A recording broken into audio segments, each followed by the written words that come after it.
Assalamualaikum warahmatullahi wabarakatuh. Selamat pagi anak-anak kelas 5.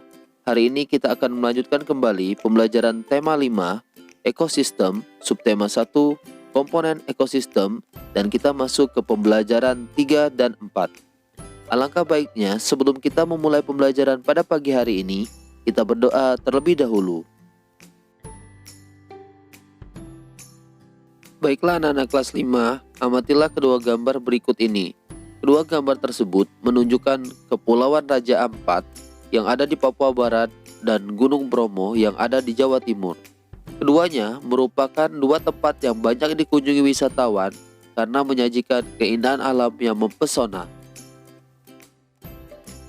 Baiklah anak-anak kelas 5, negara Indonesia memiliki banyak pemandangan alam yang sangat indah. Salah satunya adalah keindahan pemandangan laut. Terdapat banyak sekali pantai yang indah dan pemandangan bawah laut yang mengagumkan, karena negara Indonesia merupakan negara kepulauan, yaitu negara yang wilayahnya terdiri dari pulau-pulau. Selanjutnya, mari kita mengenal letak geografis Indonesia. Letak geografis merupakan letak suatu daerah atau negara dilihat dari kenyataan di permukaan bumi. Letak geografis biasanya dibatasi dengan berbagai komponen alam yang ada di bumi. Misalnya benua, samudra, gunung, dan gurun. Indonesia terletak di antara dua benua dan dua samudra.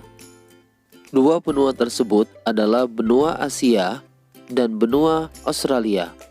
Sedangkan dua samudra tersebut adalah Samudra Pasifik dan Samudra Hindia.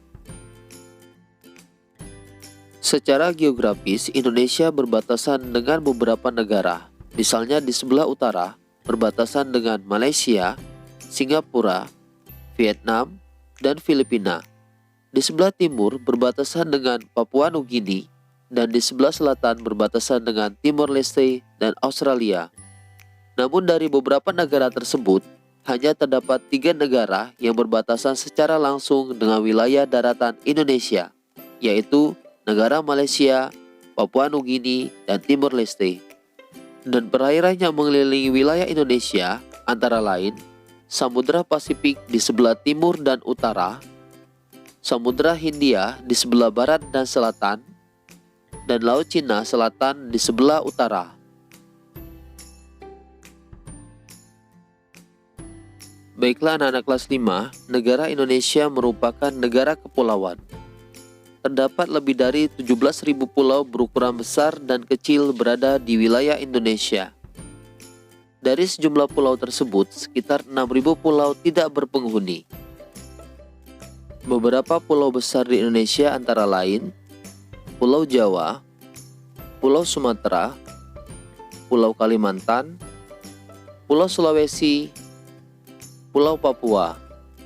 Sementara itu, beberapa kepulauan kecil yang berada di wilayah Indonesia antara lain Pulau Nias, Pulau Siberut, Pulau Bangka, Pulau Belitung, Pulau Madura, Pulau Bali, Pulau Lombok, Pulau Flores, Pulau Ambon, dan Pulau Halmahera. Wilayah negara Indonesia membentang dari Sabang di barat hingga Merauke di sebelah timur, yang terdiri atas daratan dan perairan. Berikut ini luas daratan dan perairan di Indonesia. Baiklah anak-anak kelas 5, coba perhatikan gambar peta Indonesia berikut ini. Peta memiliki beberapa komponen. Komponen peta antara lain, pertama, judul peta. Biasanya ditulis pada bagian atas peta yang biasanya menunjukkan isi peta tersebut. Kedua, skala peta merupakan perbandingan jarak pada peta dengan jarak sesungguhnya. Dengan skala peta, pengguna peta akan dapat menentukan jarak antara tempat yang ada pada peta. Ketiga, simbol merupakan gambar atau warna tertentu pada peta untuk mewakili objek dalam peta. Keempat, garis astronomis merupakan garis hayal pada muka bumi. Garis-garis mendatar yang terdapat pada peta disebut garis lintang dan garis tegak yang disebut garis bujur. Kelima, legenda merupakan keterangan beberapa simbol yang digunakan pada peta untuk memudahkan pengguna peta memahami isi peta.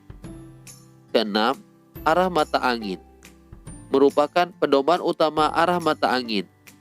Mata angin yang mengarah ke atas menunjukkan arah utara. Baiklah anak-anak kelas 5, Indonesia merupakan salah satu negara kepulauan terbesar di dunia. Indonesia memiliki beragam suku, adat, dan bahasa. Meskipun memiliki berbagai macam bahasa, namun negara Indonesia memiliki bahasa persatuan, yaitu bahasa Indonesia.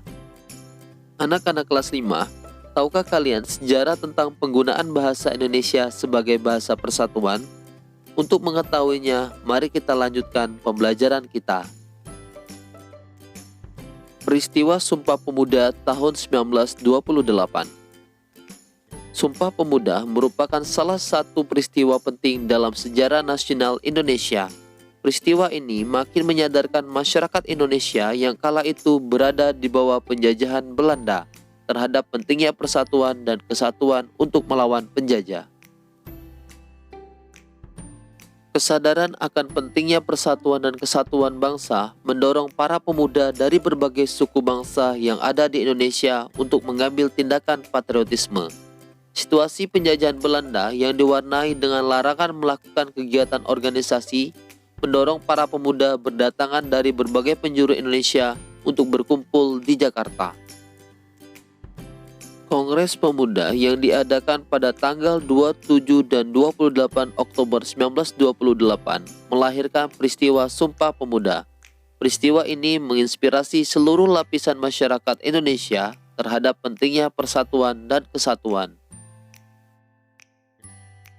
Pada saat itu, para pemuda yang berbeda suku, adat, dan bahasa bertekad untuk bersatu dengan membacakan sebuah sumpah. Sumpah ini merupakan janji pemuda mewakili masyarakat Indonesia untuk bersatu membentuk sebuah negara merdeka yang bebas dari penjajahan. Berikut ini isi dari naskah Sumpah Pemuda. Sumpah Pemuda. Pertama, kami putra dan putri Indonesia mengaku bertumpah darah yang satu, tanah Indonesia. 2. Kami putra dan putri Indonesia mengaku berbangsa yang satu, bangsa Indonesia. 3. Kami putra dan putri Indonesia menjunjung bahasa persatuan, bahasa Indonesia. Selain mengucapkan ikrar, pada saat itulah pertama kalinya lagu Indonesia Raya diperdengarkan. Lagu yang diciptakan oleh W.G. Rudolf Supratman atau W.R. Supratman ini meningkatkan semangat persatuan dan kesatuan bangsa di kalangan pemuda untuk segera membentuk sebuah negara yang merdeka dan berdaulat. Setelah merdeka, lagu Indonesia Raya menjadi lagu kebangsaan Indonesia. Indonesia sebagai negara maritim dan agraris. Indonesia memiliki kondisi geografis yang unik di antara negara-negara yang ada di kawasan Asia Tenggara. Perhatikan dengan seksama peta Indonesia. Bentuk negara yang terdiri atas pulau-pulau seperti Indonesia disebut negara kepulauan. Negara kepulauan merupakan salah satu ciri dari negara maritim. Negara maritim adalah negara yang memiliki luas laut lebih besar dibandingkan dengan luas daratan yang terdiri atas pulau-pulau. Oleh karena itu, penduduk yang tinggal di negara maritim banyak memanfaatkan sumber daya kelautan untuk memenuhi kebutuhan hidupnya.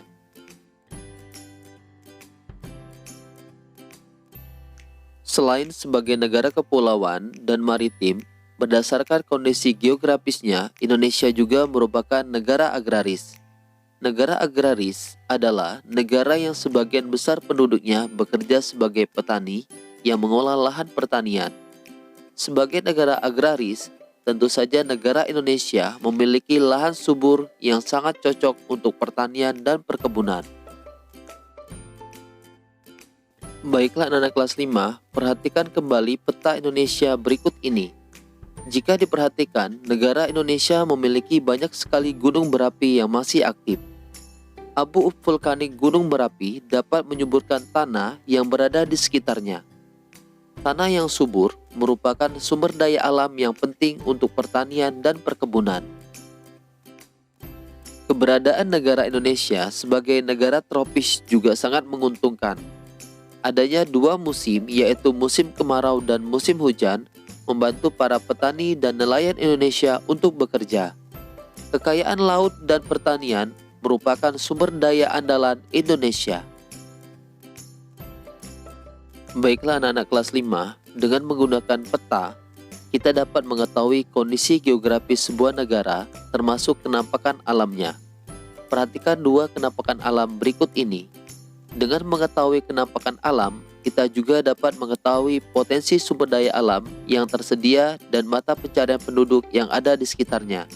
Misalnya di daerah sekitar gunung berapi memiliki tanah yang subur, sehingga memiliki potensi sumber daya alam yang dapat dimanfaatkan untuk pertanian dan perkebunan. Sedangkan daerah pantai memiliki potensi sumber daya alam yang dapat dimanfaatkan untuk pariwisata maupun nelayan untuk mencari ikan. Baiklah anak-anak kelas 5, dengan mengetahui perbedaan warna pada peta, kita dapat membedakan tingkat ketinggian daratan dan kedalaman lautan. Daerah dengan dataran tinggi seperti pegunungan biasanya penduduknya bertani sayuran. Daerah yang lebih rendah biasanya penduduknya bertani padi dengan mengolah sawah. Peristiwa Sumpah Pemuda telah menginspirasi masyarakat Indonesia terhadap pentingnya persatuan dan kesatuan. Baiklah anak-anak kelas 5, pemikiran tentang pentingnya persatuan dan kesatuan bangsa untuk mewujudkan negara yang berdaulat tidak lepas dari pengaruh berdirinya organisasi Budi Utomo. Budi Utomo berdiri pada tanggal 20 Mei tahun 1908. Organisasi Budi Utomo berdiri berdasarkan pemikiran seorang lulusan Sekolah Dokter Jawa atau STOVIA bernama Dr. Wahidin Sudirohusodo. Dr. Wahidin Sudirohusodo ingin mengubah cara berjuang rakyat Indonesia dari perjuangan fisik kepada cara perjuangan melalui pendidikan. Ide tersebut menarik perhatian seorang mahasiswa STOVIA bernama Sutomo yang pada akhirnya mendirikan organisasi modern pertama di Indonesia bernama Budi Utomo. Perjuangan Dr. Wahidin Sudirohusodo dan Dr. Sutomo adalah berusaha membangkitkan kesadaran masyarakat Indonesia kala itu terhadap pentingnya persatuan dan kesatuan bangsa tanpa perlu mempersalahkan perbedaan agama dan suku. Keberadaan Budi Utomo telah menumbuhkan semangat dan menandai terjadinya kebangkitan bangsa secara nasional. Sementara kebangkitan pemuda Indonesia ditandai dengan peristiwa Sumpah Pemuda pada tanggal 28 Oktober tahun 1928. Pada kenyataannya, semangat persatuan dan kesatuan selalu mendapatkan tantangan. Tantangan ini berupa perlawanan dari bangsa asing maupun tantangan dari warga negara Indonesia yang tidak menginginkan persatuan bangsa. Untuk melawan kekuatan asing, muncullah perlawanan masyarakat di segala penjuru Indonesia yang telah melahirkan tokoh-tokoh gagah yang berani. Jenderal Sudirman dan Bung Tomo merupakan dua dari sekian banyak tokoh nasional yang terkenal berani melawan kekuatan asing yang mengancam kesatuan negara Indonesia. Kedua tokoh tersebut berjuang sekuat tenaga untuk mempertahankan kemerdekaan Indonesia yang telah diproklamasikan pada tanggal 17 Agustus tahun 1945. Pada masa kini, usaha mempersatukan bangsa sering terancam oleh gerakan-gerakan dalam masyarakat yang ingin memecah belah negara kesatuan Republik Indonesia. Gerakan Aceh Merdeka di Aceh dan gerakan organisasi Papua Merdeka di Papua merupakan gerakan masyarakat yang ingin memisahkan diri dari negara kesatuan Republik Indonesia pada masa Orde Baru. Setelah masa Orde Baru selesai, digantikan oleh masa reformasi. Para pemimpin nasional pada masa itu berusaha keras melakukan perundingan-perundingan untuk meredam aksi perpecahan tersebut. Kiai Haji Abdurrahman Wahid, Presiden keempat Indonesia, merupakan salah satu tokoh nasional yang membantu upaya perdamaian untuk mengatasi perpecahan tersebut. Baiklah anak-anak kelas 5, demikian tadi pembelajaran tema 5 ekosistem, subtema 1 komponen ekosistem di pembelajaran 3 dan 4. Bapak harap penjelasan Bapak pada pagi hari ini dapat membuat kalian mengerti. Bapak akhiri, Assalamualaikum warahmatullahi wabarakatuh. Selamat pagi.